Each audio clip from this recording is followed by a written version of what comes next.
आगे बढ़ते, जम्मू कश्मीर के पुंछ में आतंकियों के खिलाफ सेना का बड़ा ऑपरेशन चल रहा है। देश के दुश्मनों से मुठभेड़ लेते वक्त उत्तराखंड के 4 जवान शहीद हो चुके हैं।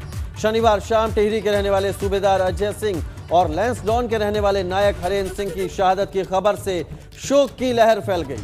सीएम धामी ने भी ट्वीट कर शहीदों को श्रद्धांजलि दी।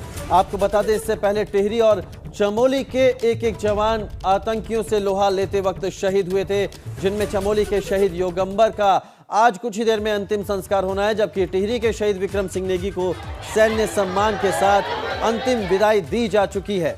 तो ये 2 तस्वीरें चमोली और टिहरी की। चमोली के शहीद लाल योगंबर का कुछ देर में अंतिम संस्कार होगा सैन्य सम्मान के साथ, जबकि टिहरी के विमाण गांव में शहीद विक्रम सिंह को अंतिम विदाई दी गई। उसकी भी तस्वीर हम आपको दिखा रहे हैं। टिहरी के रहने वाले थे शहीद विक्रम सिंह नेगी।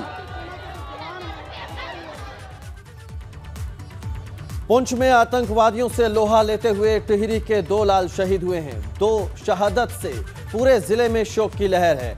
विमाण गांव के विक्रम सिंह नेगी परिवार के इकलौते बेटे थे।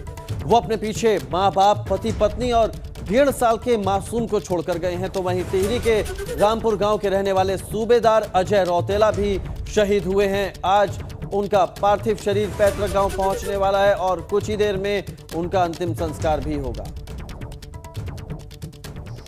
तो हमें ये है जी, जैसे आप मिस कॉल वगैरह डाल देते हैं फ़ोन में, जैसे आपके कर देते हैं आइटम डाल देते हैं, हमें से खबर मिली थी। उसके बाद आप पता चली गया बॉडी वगैरह सारा। फोन आना था दिसंबर में 22 तारीख को। अच्छा, अब नहीं आए। उसके बाद घर में हम हैं जी, उसके मम्मी पापा हैं और मेरी बहू है, मेरा पोता है, मेरी माँ है।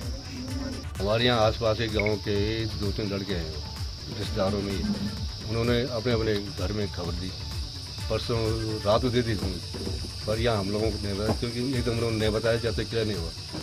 लेकिन खबरें मिली गई थी, उन्हीं लोगों से खबरें मिली हमको। टेलीफोन से उन्होंने खबर किया।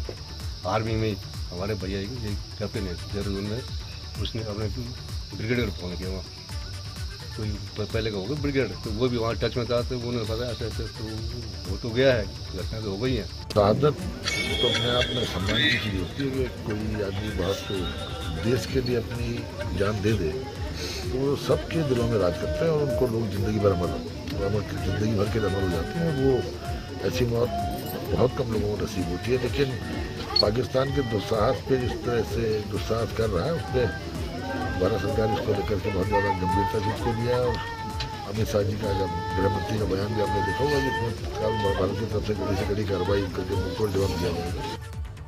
और चमोली से बड़ी खबर आपको बता दें, आज शहीद योगंबर का अंतिम संस्कार होगा। शहीद को पैतृक गांव में अंतिम विदाई दी जाएगी।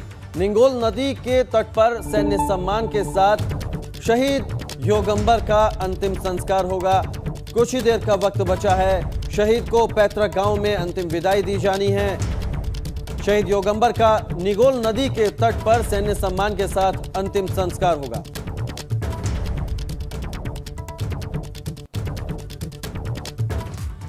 मुख्यमंत्री पुष्कर सिंह धामी ने शहीदों को श्रद्धांजलि दी है। ट्वीट कर सीएम धामी ने शोक जताया है। मुख्यमंत्री ने शहीद हरेंद्र सिंह रावत की शहादत पर शोक जताया है और शहीद के परिजनों को धैर्य प्रदान करने की ईश्वर से कामना की है। तो मुख्यमंत्री पुष्कर सिंह धामी ने भी शोक जताया है और ट्वीट कर मुख्यमंत्री ने लिखा है कि उत्तराखंड के वीर सपूत श्री हरेंद्र सिंह रावत जी ने जम्मू कश्मीर में आतंकियों से लोहा लेते हुए देश की आन बान और शान की रक्षा में अपना सर्वोच्च बलिदान दिया है। मैं उनके अदम्य साहस और बलिदान को प्रणाम करता हूं और ईश्वर से प्रार्थना करता हूं कि पुण्य आत्मा को अपने चरणों में स्थान दें और उनके परिजनों को ये दुख सहने की शक्ति प्रदान करें। तो मुख्यमंत्री पुष्कर सिंह धामी का ट्वीट शहीदों के प्रति श्रद्धांजलि देते हुए, साथ ही जो शहीद के परिजन हैं उनको ढांढस बंधाने वाला मुख्यमंत्री पुष्कर सिंह धामी का ये ट्वीट। और सीधे रुख करते हैं देहरादून से, हमारे संवाददाता रवि कैंतुरा हमारे साथ जुड़ गए। रवि, उत्तराखंड देवभूमि है लेकिन शहीदों की, वीरों की भूमि है और 4 लाल जम्मू कश्मीर के पुंछ में आतंकियों से लोहा लेते हुए शहीद हुए हैं उत्तराखंड के। किस तरह का गुस्सा है लोगों में और शहादत को किस तरह से नमन किया जा रहा है और शहीदों के अंतिम संस्कार को लेकर क्या कुछ तैयारियां हैं? निश्चित तौर पर देखिए, क्योंकि उत्तराखंड के 4 जवानों की जो शहादत है वो देश के लिए है, और ऐसे में पूरे उत्तराखंड की बात करें तो जिन ज़िलों से जवान थे, 2 टिहरी से, 1 चमोली और 1 पौड़ी ज़िले से 4 शहादतें हुई हैं। जम्मू कश्मीर के पुंछ में जिस तरीके से जो स्ट्राइक चल रहा है वहाँ पर ये शहादत हुई है, और पूरे प्रदेश में इस वक्त जो है माहौल है वो गमगीन है, क्योंकि लगातार ही आपने कहा कि उत्तराखंड जो है देवभूमि के साथ वीरों की भूमि भी है, और यहाँ से हर परिवार से एक व्यक्ति जो है सेना में रहता है। और ऐसे में चाहे हम तमाम इससे पहले की बात करें तो इस तरीके की शहादतें अक्सर ही उत्तराखंड के वीर सपूतों ने दी हैं। और इस वक्त भी अगर हम बात करें तो जिस तरीके से पहले 2 शहादतों की खबर आई और उसके बाद 2 शहादतें और हुई हैं, तो ऐसे में जो परिवार है वो तो गमगीन है ही, इसके साथ ही ज़िले के साथ साथ पूरे प्रदेश में इस तरीके का गमगीन माहौल है। और जो भी हो रहा है, जिस तरीके की खबरें लगातार आ रही हैं, ऐसे में लोगों में गुस्सा है। और पहले भी इस तरीके, चाहे हम पुलवामा अटैक की बात करें तो उस वक्त भी लगातार शहादतें हुई थी, एक ही दिन में 3 शहादत देहरादून में देखने को मिली थी।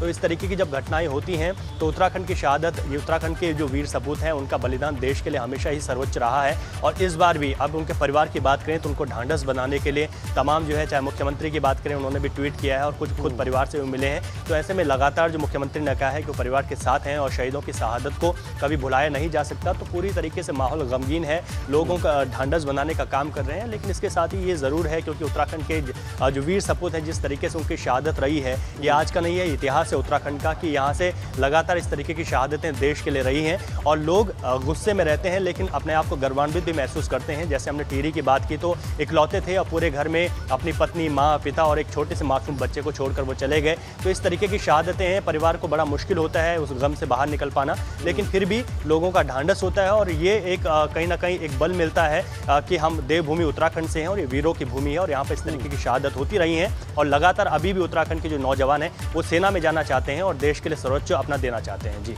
रवि, शहीद विक्रम सिंह नेगी को तो अंतिम विदाई दे दी गई थी, लेकिन बाकी जो शहीद जवान हैं उनको कब उनके पार्थिव शरीर को उनके परिवार को सौंपा जाएगा और कब सैन्य सम्मान के साथ उनका अंतिम संस्कार किया जाएगा? शहीद योगंबर का भी अंतिम संस्कार कुछ ही देर में होने की खबर मिल रही थी, इसके बारे में क्या अपडेट है? जी बिल्कुल, देखिए जो चमोली के जो शहीद हैं उनका पार्थिव शरीर जो है पहुंच गया है और आज ही थोड़ी देर में उनका अंतिम संस्कार हो जाएगा। पूरे सैन्य सम्मान के साथ उनका अंतिम संस्कार किया जाएगा। और इसके साथ ही जो अन्य शहादत हुई हैं उनकी भी उनका पार्थिव शरीर कब तक यहाँ पर पहुँचेगा उत्तराखंड, ये अभी इसका इंतज़ार किया जा रहा है। लेकिन घर वालों को ये खबर दे दी गई है, जो 4 शहादतें हुई हैं उन लोगों को पता है। और इस तरीके से जो सैन्य सम्मान के साथ जो उनकी अंतिम यात्रा में है उसमें जन सैलाब भी उमड़ा है। और हम देख रहे हैं लगातार जो भी पार्थिव शरीर अब उत्तराखंड यहाँ पर पहुंचेंगे, उनका कुछ अभी वक्त लगेगा।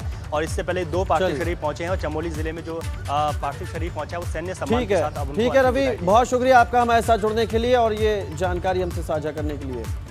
आगे बढ़ते हैं, जेपी नड्डा से दिल्ली में कैबिनेट मंत्री हरक सिंह रावत और विधायक उमेश शर्मा काऊ ने मुलाकात की। उत्तराखंड भाजपा प्रभारी दुष्यंत गौतम से भी दोनों नेताओं ने मुलाकात की और दोनों ने ही पार्टी नेतृत्व के सामने अपनी समस्याएं रखी। और ये तस्वीरें भी हम आपको दिखा रहे हैं, भाजपा के राष्ट्रीय अध्यक्ष जेपी नड्डा से मिलने पहुंचे कैबिनेट मंत्री हरक सिंह रावत और भाजपा विधायक उमेश शर्मा काऊ।